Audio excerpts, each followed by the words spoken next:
Whether it's rain or shine, nothing stops me from canvassing and getting to hear my neighbors and future constituents. You may have noticed that this time there's a lot of video clips of me walking from house to house, but not many with me talking to people. That's because it was a very rainy day, and it rained throughout the entire day, stopping occasionally. Two things stood out today. One was immigration, and the second one is foreign aid. People were frustrated or outright confused at the immigration policies of this country.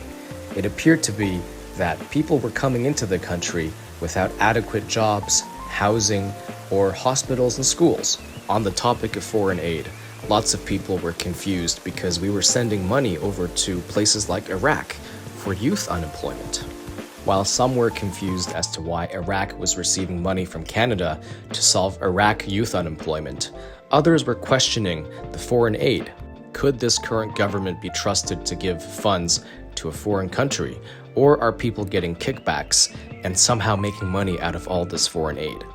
The justification that was shared with me is because people were concerned at how the government was spending money on apps like the ArriveCan app, which it turns out there was about 80 million or so that was overspent on this app.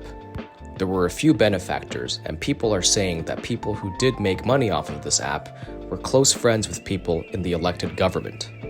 Also at the doors, I got the typical, "Your party has no solutions. What's your solutions aside from those slogans?" My answer to this question is that some of the ideas proposed by Mr. Pierre Poilievre has already been adopted by this current Liberal government when it comes to the housing issues. Also, the alarm raised by Mr. Pierre Poilievre when it comes to the open-air drug use in the BC province has now caused their government to change their minds, or essentially to flip-flop on their policy, now recriminalizing open-air drug use. These two are two of many of the items that Mr. Pierre Poilievre was able to affect, and he hasn't even formed government yet with his party.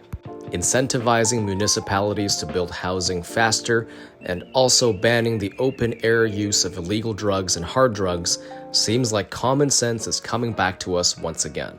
If you like what you're hearing and want to support our common sense movement, please visit my socials at the end of this video to find out how to get more involved.